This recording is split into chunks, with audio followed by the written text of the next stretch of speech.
So who should we obey? Obedience is wise submission to the will of those whom God has placed over us, whether elders or deacons. Obedience is wise submission. I wanted to put that word wise in there because sometimes there are those who would unknowingly, unwillingly make a mistake. True obedience is an attitude more than an action. We need to understand that obedience, we talked a little bit in our Bible class this morning about humility and what humility means. And I think humility is an attitude. And it's an attitude that will ultimately yield itself in obedience. So obedience, when we're talking about obedience, we need to have an attitude that will allow us to be willing to yield. So whom should we obey? Well, the Bible teaches us that there are 4 areas of authority that we are to submit to. The Bible would teach us that, first of all, children are to submit in obedience to parents. Okay? As citizens of the United States of America, our Bible would teach us that if at all possible, unless it violates our faith, we are to submit to our government, both national and local. The Bible would teach us, I'm going to skip the next one and go to the last one. The Bible would also teach us that as employees, we are to submit, unless, of course, it violates our faith, to our employer. And finally, and most importantly, we are to submit as the church to the will of God. Being willing to put ourselves in subject to God and His commandments as a body of believers. Now let's talk as individually. As individuals, parents.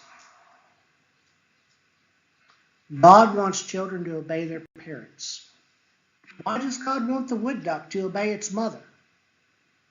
Hello? Common sense. A mother, a parent, wants what's best for their children. We don't have our children do meaningless tasks for no reason. We don't ask our children to suffer for no reason. Although sometimes I think my children believe that. The Apostle Paul in the book of Ephesians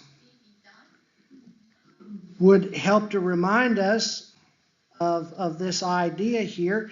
And you know, the wood duck is, the duckling submits itself to its mother for its own protection. In Ephesians chapter 6, verse 1, the Apostle Paul says, "Children, obey your parents in the Lord." Why? He says, "For this is right." This is not only right, he says, "Honor your father and mother." This is the first commandment with a promise. And he gives us the promise. Paul quotes in verse 3 what the promise is, that it may go well with you and that you may live long in the land. Yeah, probably so. Disobey your parents. Bad things can happen. If your parents are godly, then you will also want to learn to obey God through their actions, by their examples. Sometimes wood ducks, one of the reasons wood ducks do not do well in captivity is that they need someone to teach them. And so, mother wood ducks teach their young. Go back with me into the book of Deuteronomy for just a moment. Deuteronomy chapter 11. And let's think about this as parents. Let us consider this passage to be of the most important for us rather than for our children, but more important for us. He says, you, parents, you shall therefore lay up these words of mine in your heart and in your soul, and you shall bind them as a sign on your hand, and they shall be as frontlets between your eyes. You shall teach them to your children, talking of them when you are sitting in your house, and when you are walking by the way, and when you are lying down, and when you rise up. Wow, that's a lot of talking about God, a lot of talking about God's commandments. We are to constantly be talking about God and His commandments to our children. You shall write them on the doorpost of your houses and on your gates, that your days and the days of your children may be multiplied in the land that the Lord swore to your fathers. Lovely passage there, reminding us of all that we can do as parents. Government, all the touchy topic. God's purpose for government, as laid out in the Bible, is to protect good people and to provide a stable environment in which we can live as citizens. We're going to look at a couple of passages that I think would demonstrate this. 1 Peter chapter 2, verse 13. We had this not long ago in our Sunday morning Bible class. 1 Peter chapter 2, verse 13, the Apostle Peter says, be subject for the Lord's sake to every human institution, whether it be to the emperor as supreme or to governors as sent by him. Now, why are they sent by the governor? Why does Peter say that we are to obey the governor? Remember, Rome was a corrupt society. He says to punish those who do evil and to praise those who do good. For by this is the will of God, that by doing good you should put to silence the ignorance and foolish people. Live as people who are free, not using your freedom as a cover-up for evil, but living as servants of God. Honor everyone, love the brotherhood, fear God, honor the emperor. Honor the emperor. Obviously, we live in a slightly different society, but let's say honor the president. Sometimes that's hard to do. They tend to change about every 4 years or so, and sometimes we get ones we agree with, sometimes we get those we don't agree with.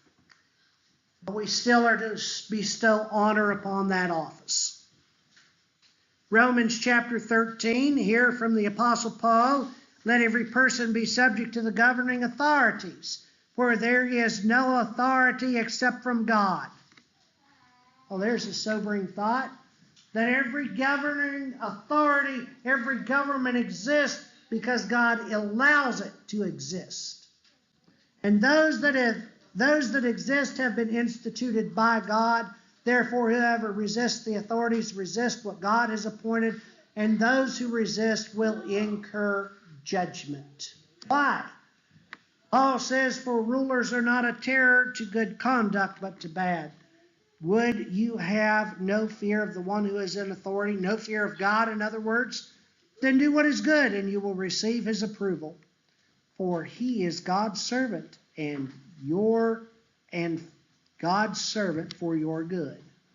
But if you do wrong, be afraid, for he does not bear the sword in vain, for he is the servant of God, an avenger who carries out God's wrath on the wrongdoer. Therefore, one must be in subjection, not only to avoid God's wrath, but also for the sake of conscience. Such an interesting passage there. Regarding obedience, all learned from a wood duck. Christian's place is to be at peace with all men, if at all possible.